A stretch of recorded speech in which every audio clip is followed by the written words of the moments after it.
Hi, it's Bethany. I'm a lower elementary Montessori teacher, and I gave a live talk on July 27th, 2024, all about my scope and sequence and how I see the scope and sequence of lower elementary Montessori. Here is a video from the recording. Welcome to the Lower Elementary Scope and Sequence talk. I'm so excited you're here, and thank you all for joining. I'm so excited. I saw this thing recently that said if you enjoy talking about something, you should just keep talking about it. So that is what I am doing, and my purpose today is to show you the scope and sequence of Montessori. So for this introduction that's right now, I'm going to talk through how I made my scope and sequence and how I changed it to be an actual sequence and how I use that in my classroom. And then I will break up the different concepts that you'll see here soon into math, language, cultural, and then the special guest speaker will be at 2, and he will be talking about how to do different extensions and projects and follow-up work for the different ideas and materials like that. And then at 3 p.m. I do have the Q&A, which is Central Standard Time. And then please submit questions here. And if you're here, you would have seen this page. So the question is on all the pages there. But if you have any other questions just about how to log in or anything, you'll be able to see. You can email me at my bethany@partsofthelanguage.com. So before we get into the actual scope and sequence, I'm just going to introduce myself quickly.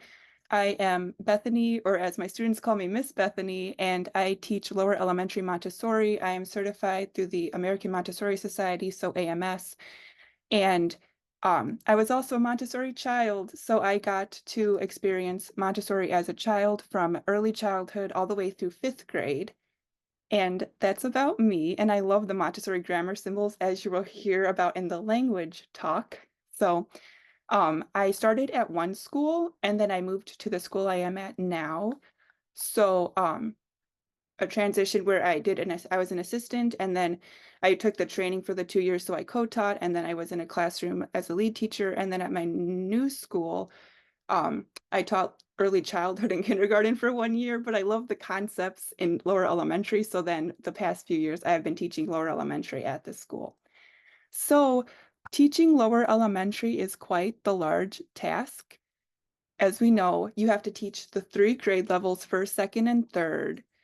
In all those grade levels, you need the math, the language, and cultural subjects. And you also have to teach the practical life and respect, but also be able to follow the child and what the child wants to learn, and so much more, right? So we have a big undertaking and a large task. So when I first started teaching, I was handed all of these scope and sequences, but then I came to realize, is it the sequence? Is it the actual sequence? There's just so many scope and sequences that I was handed that I was like, maybe why are they all not complete? And I just wanted one that was complete. I had to create one myself, basically, is what I did to make sure it had everything and anything on it that I could teach for this. And if I guess you're in a different country that uses, you'll see a common theme that uses different coins or measurements, then things apply differently. So this is just an example of the geometry of my scope and sequence that I have, but I have it for all of it. So I have a cultural tracker. I also used this for a few years as a tracker until I got the transparent classroom. And then once I got the transparent classroom, then I just took my whole scope and sequence and typed it into transparent classroom. And so I can keep track of it that way. But before, I just printed it out for each student and I kept track of when I presented things and what they did. Or you could do it as grade levels as well. So there's all the cultural things that I'll talk about later in cultural, and then math, language, and culture, or yeah, geometry for first grade, second grade, and third grade. But then I thought about it and I'm like, well, is this still a true sequence? And I was like, I could make this better and more streamlined. With all the stuff in Montessori already, I wanted to be able to say, here's what they need next, here's what you're doing. So that not only could the kids be able to choose, but also feel confident in what they were working on. So then I created these maps, and I will talk about this map and how now I have, instead of me just saying, okay, student, this is what I'm going to present you today. They come and ask me for presentations, and it's just a large difference. And it's a lot easier as a teacher for a student to come up to me and say, hey, I need this next presentation. Whereas before I was planning out what I was going to say or present every day. So the math maps I have are the numeration maps, time, money, measurement, geometry, and word problems, graphs, and extra concept maps. I will also be talking about each of these individually in the actual, and what I teach for each of these in the actual scope and sequence part. And then also a pre-counting map. And then for language, I have writing map, word study, grammar, and words. And you might notice that there's not reading on here because everybody does something different for reading. So I'll talk about what I do later at the language talk. But for the words, it's the pink, blue, and green Montessori words. And as you can think already, okay, you just listed there's about 7 different maps because the word map and the counting map are like pre-maps and almost for like an early childhood, what they should see then. So how did they pick from 7 different maps? So I used the maps last year and I realized while the kids did enjoy picking from the maps, it was more suited for upper elementary. So what I did is I created total math maps for first, second grade. So they just have a language map and they have a math map now so that they go through the scope and sequence of the the scope and sequence of Montessori materials and other concepts. So the first grade total math map has 10 maps that they get through in the year. So there's not enough on the maps for every single 180 days of school or however many days you're in school. But we don't present every day like Fridays, and I'll talk about how I use this in my classroom. So each student finishes 2 to 3 in a week. If that's up to them, we have to remember to follow the child as well. And I'll talk about how this works with independent and picking what you want to work on as well in a few minutes. The second grade has 13 math maps, and the third grade has 12 math maps. And then for the language maps, the first graders have 7, and then the second graders actually have 11, and then the third graders have 10. I forgot to change those two, but that's okay. But also with the maps, if I'll say this again, but if you don't want the students to keep track of it on their own, you can just have the lists. I made lists of the whole maps as well. So you could keep it for yourself, just if you want to follow that scope and sequence and have an actual sequence and not just the scope of everything. Right. So how I use it in my classroom is this is my work plan. If you've ever heard me talk about my work plan before, I absolutely love it. When I first started teaching, the first year, I went through so many different scope and work plans that I created, and I finally found one that works so well. And I'll just briefly talk about it. The kids have daily work, and then they have to pick a math, a language, or cultural. And I know this kind of seems like a lot. 10 works because I know some people just do a math work, a language work, and a cultural work, and maybe 1 or 2 morning works, but it just works. So how I use it with the maps is the kids have a portfolio or a binder, and on top is their work plan, and then an editing page that I have created that you can also get in the free hub of resources that I think most of you are a part of already. So that's super awesome. And the journal, and then math work, and then they see the 2 maps, a math map and a language map, and that's what they'll pick for this. But some days, some kids come to me and say, well, I just want to do the 9 chain. I know it's, I want to maybe do compound words again, and that's totally fine. That's how we let them pick and decide what they want to choose. And I like leaving my work plans blank. So once the student finishes, then they fill it in. Do my students finish every day or every week this whole thing? A lot of them strive to do it, and a handful do. And some students will do it some weeks and some not other weeks. But as long as most of the things are filled in, that's why I like having daily work, because then it gives me like, okay, they did practice math today in some capacity. And I'll talk about more of the math and language when I get to those talks later, right? So then do the students still choose their own work? And they do. It was interesting.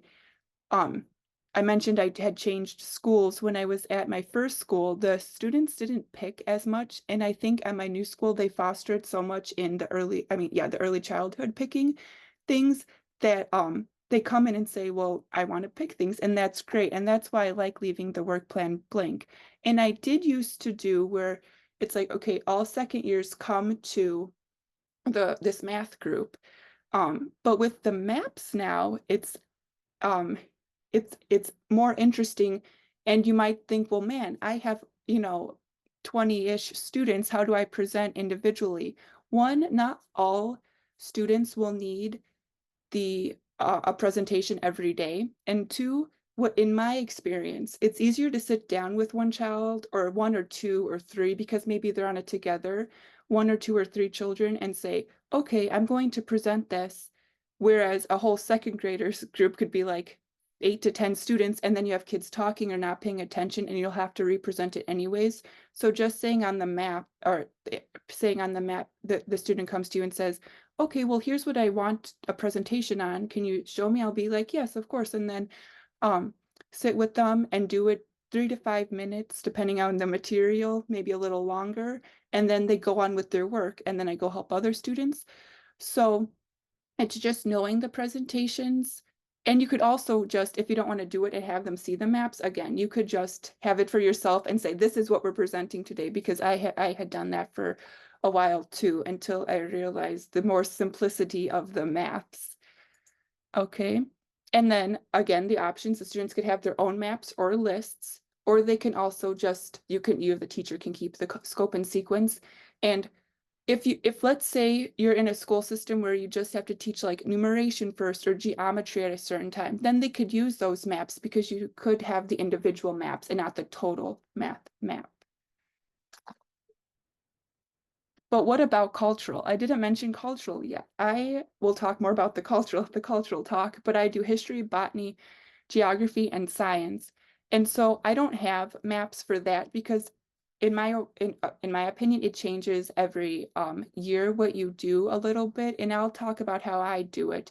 But the whole group of it also is that I do have lists that I will also put up in the scope and sequence.